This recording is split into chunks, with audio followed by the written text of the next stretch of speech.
Hi there, I'm Juliana Carroll, and this is my sister and partner in Coffee and Tech, Lisa Jackson. Together, we are your hosts here at the Coffee Tech Talk Show, exploring anything and everything to do with work orchestration and automation. Hey everyone, this is Lee Jackson, and I am back again in this episode of Coffee Tech Talk Show. As always, I'm here with my sister, Juliana Carroll. Say hey, Jay. Hello, everyone. Today we have a very special guest with us, which is the cybersecurity technical sales extraordinaire, Chris Duplantis. Say hello, Chris.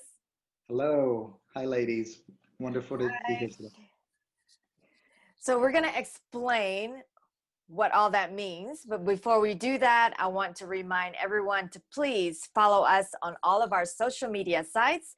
That's Coffee Tech Talk on our YouTube channel, at Facebook, LinkedIn, Twitter, and Instagram. So with that said, let's get to you, Chris. How are you? And tell us about who you are, what you do, and all of that good stuff. What does that title mean? Okay. So I'm in technical sales in technology. Started in the field at IBM, and I sort of fell into the job. It was completely by happenstance finding out about the technical sales role. A lot of companies either you might call it a sales engineer, you might call it a systems engineer, a solution architect. There's a lot of different names. The roles are all very similar, basically the same type of thing. And I really kind of fell into finding the role by accident. And I think that's the way people find it, because there isn't a defined career path. You know, when you get out of school, you don't know that this job even exists, right? That sort of the marrying of sales and people skills with technical skills, right? You think it's sort of one discrete path or the other. And this is actually really kind of a cool job that I've loved over the last 25 years. And now I'm in technical sales leadership. So I run a technical sales region for the West of the US for a cybersecurity company. It's just been something that's been a great ride, and I've absolutely loved it. How do you explain to your mother what is it that you do and what is it that your company does? First of all, what is it that I do? So when we sell technology to corporate America or government, there's a couple of pieces within the sale where, you have a salesperson, and a salesperson is your typical sales guy. He's the one that gets the meeting. He's the one that, is pushing the deal forward, gets the PO. But then you have the person that does everything in the middle. And this is the guy that goes in and explains the technology to people. A lot of times it's explaining technology to business people or to managers or to really technical people. So you have to be able to shift and explain the technology to a lot of different people in the organization. And then you demo the product. You might install the product and then do what we call a proof of concept or a proof of value in order for them to understand and see what the value would be in your software. And that entire middle piece of the sales cycle is what I do. What does my company do? Gosh, it would be hard to explain to my mother what cybersecurity does, but we effectively, the company that I'm at now is agentless device security. So we look at securing devices that are unmanageable and unagentable. So things that you can't otherwise manage. So if you look back through history, it's like we've been able to manage computer systems and devices by putting an agent on it. Well, what happens when you have a proliferation of IoT devices or OT devices and all of these other things, or BYOD, where you can't put an agent?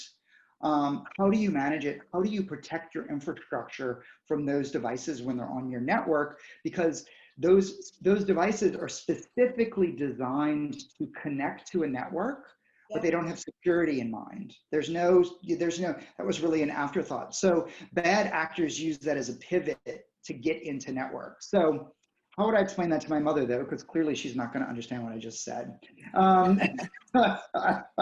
Look, I would say we protect corporate America and government agencies from being hacked, from bad actors, from getting malware, from getting ransomware. It's certainly far more complicated than that, you know, exposing what the vulnerabilities are, but at a very high level, we're protecting government and corporate America. And I was just going to say, people don't realize that all of these things in their house are even connected. You know, you have things for physical security, like you have these, you know, you have Ring cameras and you have all of these other things. Well, you know, that's a really easy way for somebody to hack in and see what's going on if you don't protect those types of devices, right? Those are exactly the types of things that are out there. So let me ask you, what was your most rewarding experience in your career to date? One of the runs that I had at IBM, being a solution architect, I worked on a particular federal government contract where I was able to sell technology into that contract. It had to do with national security, and you know, it was basically, I mean, I guess I can talk about it now, but it basically was the secure flight program that was implemented, that if you know today where, well, when people actually fly, you put in like your identifying information. You know, before we had these like, trusted traveler IDs, that's part of the same program, but you actually put in information and it would check all these different databases, right? So that was a huge program as far as it's called Secure Flight. And it was basically trying to prevent terrorists from being on planes. And we sold, at the time, the division I was working at IBM, we sold systems management software. So it was software to keep all of their systems running and healthy that were actually doing the actual work of the databases and comparing the information. And I have to say the whole project was just, it was super interesting. It was a really rewarding project. And that was definitely one of my highlights of working at IBM. And I thought you were gonna say that it was when we had a project together. That was great too. So what project was that? Why don't you talk about that project? Yeah, Juliana, why don't you talk about that project? It was also another government and security. It was, at the time, was very, very new. It was very transforming. It was a very cool government area that I've never worked with before. So, yeah. We were all young. We were all very ambitious. We were all very, you know, hard driving. And then, and I was very careful about who the vendors would send to me, right? Because we were like very fast paced and we're always challenged. And then I had a knock on the door one day, and then I opened the door and it was Chris. And I'm like, you look like you're 12. What are you doing here? But we ended up killing it. We did well. Yes. Awesome. Awesome. That's a fun story. You know, it seems like all of us have something in common where the jobs and the career that we have currently kind of fell on our lap and we end up loving it. And we are 20 years later, still in the same type of industry. So I'm curious, when you're looking for people, what do you look for in a person if you're trying to hire them? That is a super interesting question. So there's kind of two different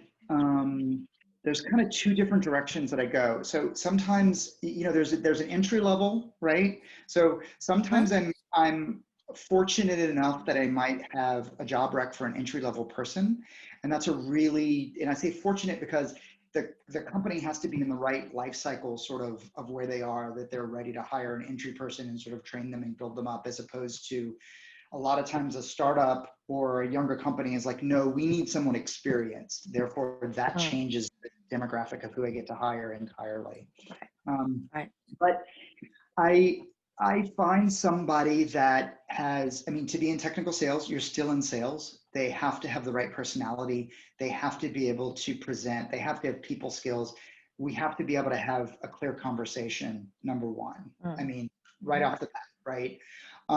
They have to have good technical skills. They have to have a curiosity of technology. So not just, oh, you know, I have this, whether it's, I studied a technical field, maybe at university, maybe it's engineering, or maybe it's computer science, but they really like tinkering. They like taking things apart. They like, they're into all of other technology, technical aspects of things that have nothing to do with their job or nothing to do with what they're doing, just because they love technology for the love of it, right? I think that's super important.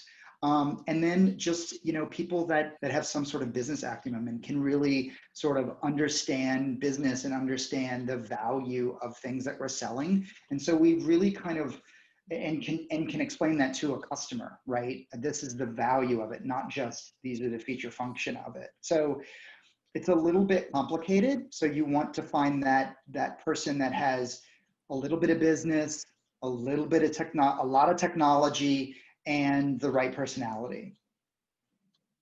It's not easy. It's not easy. I think it's more fun when we can find someone, to be honest, I think finding entry level is a bit more fun.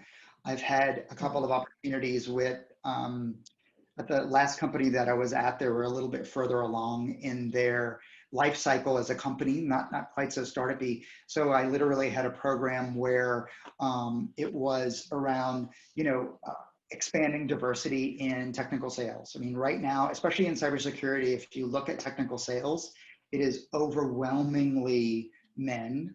So it's like, how do we change the diversity around this group? And one of the ways is by bringing, changing that diversity at the entry level, where you get people right out of school, you get women right out of school. And what I've found is the women technical sales that I've hired, SEs and solution architects, they're complete rock stars because they have this ability to connect on the personal level, and they have a lot of the social skills a lot of times that that are just natural to them, and if they have the technical skills already and say they have a technical degree, I find that they really excel. So I'm really excited about doing that and changing some of the diversity within the field that I'm in. Do you do a lot of training of your salespeople? Okay. So we do a lot of training.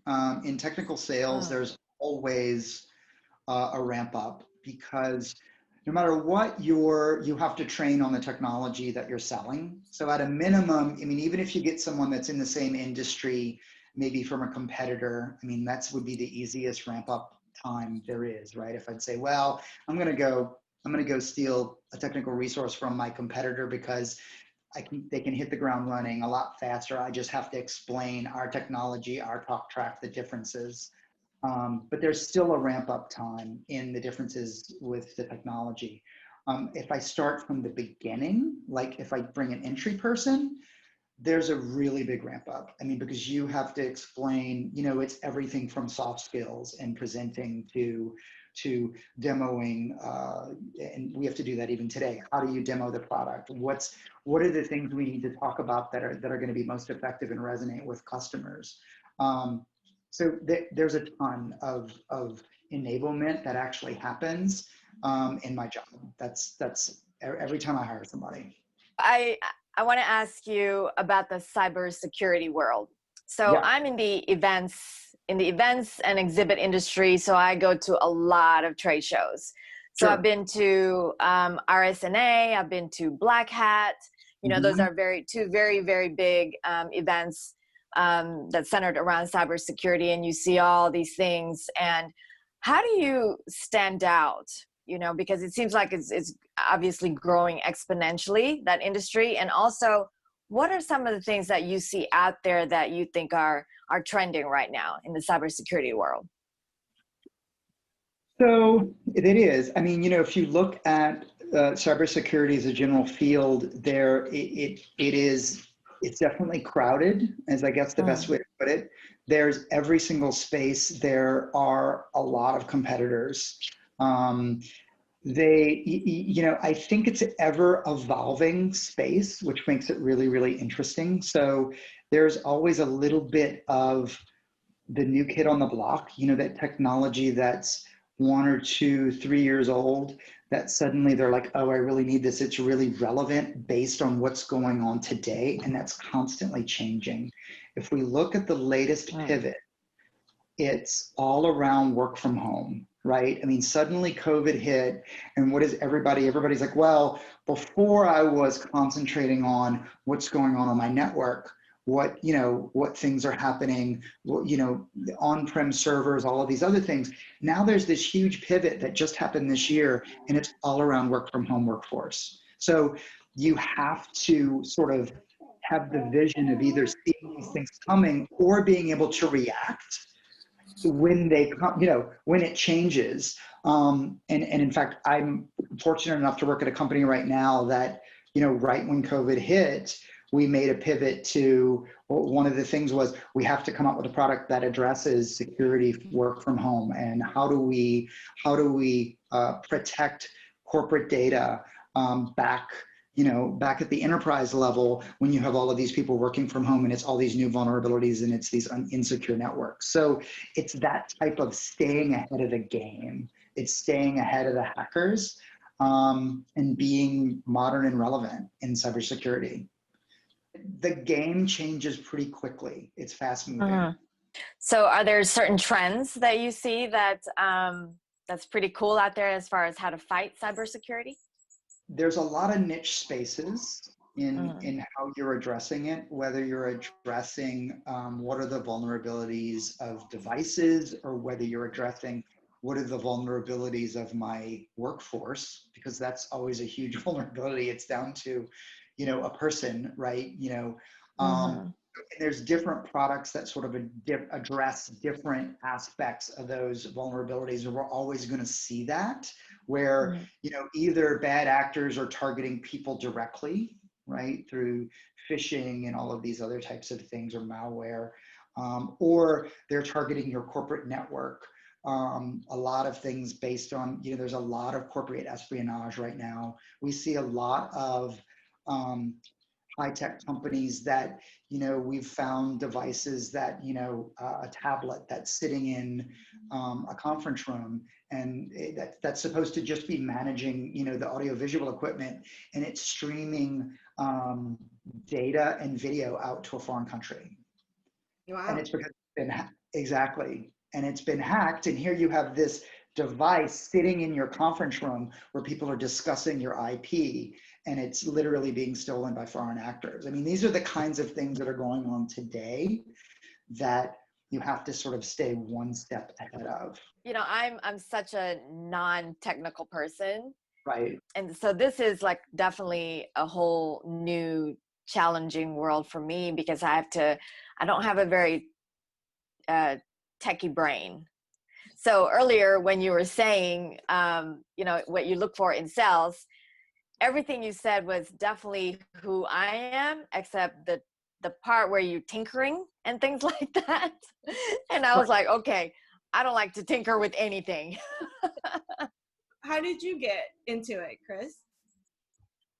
So, you know, by accident. Like it is one of these weird things that I came from. I'm first I got a business degree. I have a degree in economics, right? I think, you know, my parents, I always tinkered around with computers though. From a very young age, I had a computer and I would tinker around with it.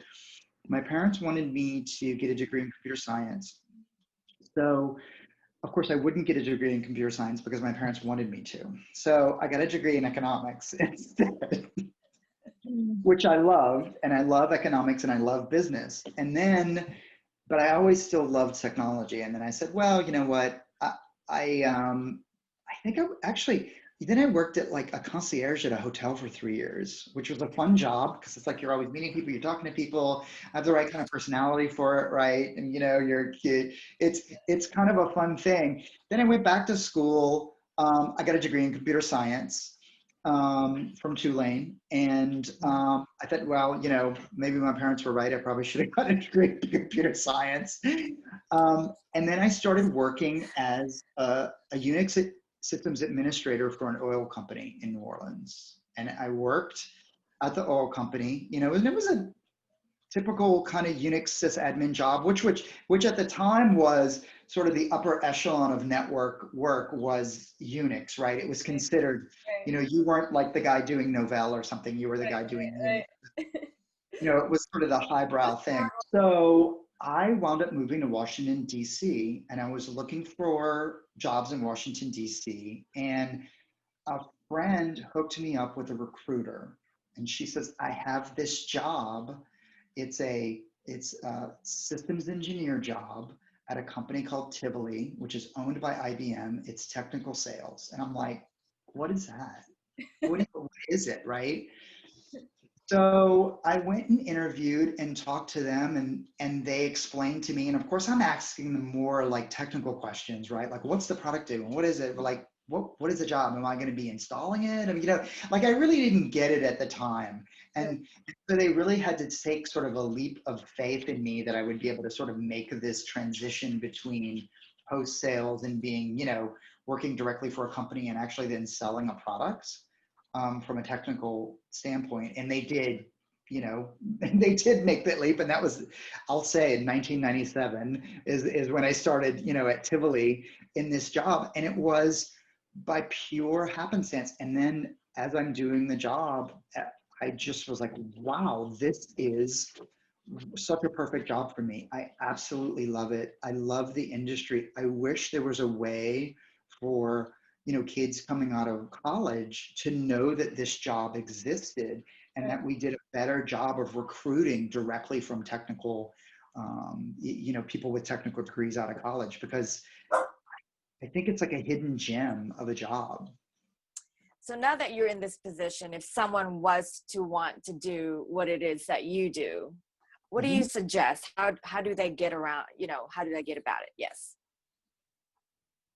So there's definitely, there's a lot of companies have internship. I think that's number one. How people would be able to do it is if you can snag an internship. Number two, if you haven't been fortunate enough to snag an internship, because sometimes that's, only certain people and sometimes certain schools, right, can snag those. There are some entry positions. So sometimes they'll call them inside sales engineer position. So you're not like necessarily you don't own the accounts or anything, but you just sort of run through demos and you learn how to do demos, or they're called demo engineers as well. So a lot of companies like Salesforce has demo engineers, and a lot of other companies have inside sales roles. And then another role to look for is the SDR role, the development rep, software development rep, the SDR, sales development rep, sorry. And that one's a little more nitty gritty. It's as far as, it's kind of cold calling, right? I mean, it's literally like, okay, these are the list of our prospects, give them a call and see if you can get it. If you can get a meeting between the sales team and based on the person's, business title, if you can get a hold of a CISO, or you can get a hold of a senior director at one of these companies and in IT or in security, see if you can get us a meeting. And their job is literally to call. But it's a decent entry-level job that gets you into a technology company, and then it gives you the visibility that you can move from there. I think that was some really good advice. So anyone out there listening, did you get all those acronyms? Make sure you take, I hope you took those notes, because that's how you can get into that field. So that's awesome. Thank you. So, in technology, our question is really if you have $1 million, if you're given $1 million, but technology is expensive, right? So I'm going to ask you, if you were given $10 million today, what would you do to improve your department or product? What would you do with it? There's kind of two different responses with that, depending on where you are in the life cycle. So where we're at as a company is in the life cycles of some of these startups, is you need to be able to take that and scale that out. How do you take what you're doing at a small scale and build these technologies? And actually, I'm better in that space than saying, this is the idea. I'm not really the idea guy. What I am, though, is if you have the idea and you say, well, we have this thing and we're running small scale, I can take that money and say, okay, this is how we replicate it out. This is how we make it repeatable and actionable, that we can scale this either up or down, whether we want to go down market and be able to sell these products at at a low level, or whether we want to go up market. And that means ease of installation, ease of deployment, all of these types of things where you have to take this incubated product and you have to package it into something that's really, really refined and really easy to use. So that would be a better use from my skill set. That's what I would actually do with the money. That is the startup challenge, right? Because a lot of cool technologies was born from innovators and technologists, right? Right. And they're not necessarily assembly line, you know, or even business people a lot of times. They like tinkering. They like building things. You know, I wasn't kidding about the part that you look like you're 12. It did in 1998. What would you say to that, Chris, now?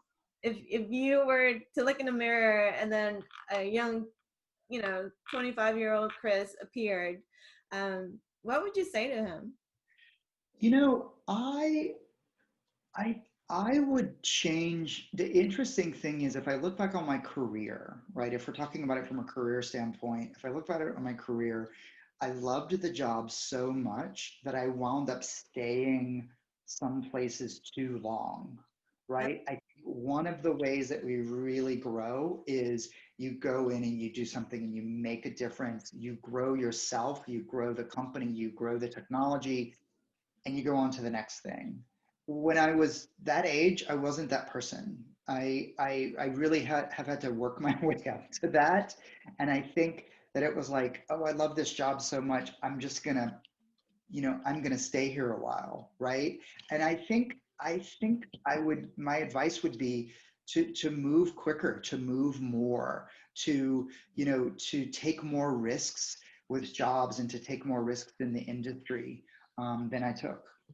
What is another advice that you would give to someone who wants to be a technical sales consultant? You have to have a polished, up-to-date LinkedIn profile. I mean, I would recommend spending a lot of time. That's even more important in today's world than a paper resume. Well, I'm constantly getting resumes, and I skim them really quickly and I immediately go to their LinkedIn profile.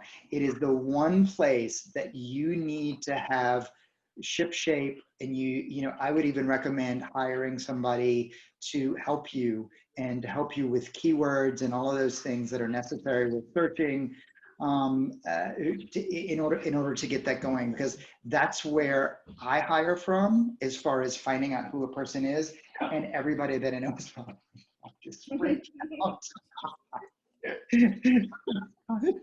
No worries. They're adorable. It's dinner time. Well, I think that concludes our conversation today. I have really enjoyed talking to you, Chris. Thank you. Everyone, please make sure that you follow our social media. And that is at LinkedIn, Facebook, Twitter, Instagram at Coffee Tech Talk, and subscribe to our YouTube channel, Coffee Tech Talk Show. And with that said, anything else, Jay? No, see you next time. It's been a pleasure. Thank you so much for having me. Thank you, Chris. Thank you, Chris. See you all Bye. next time. Bye.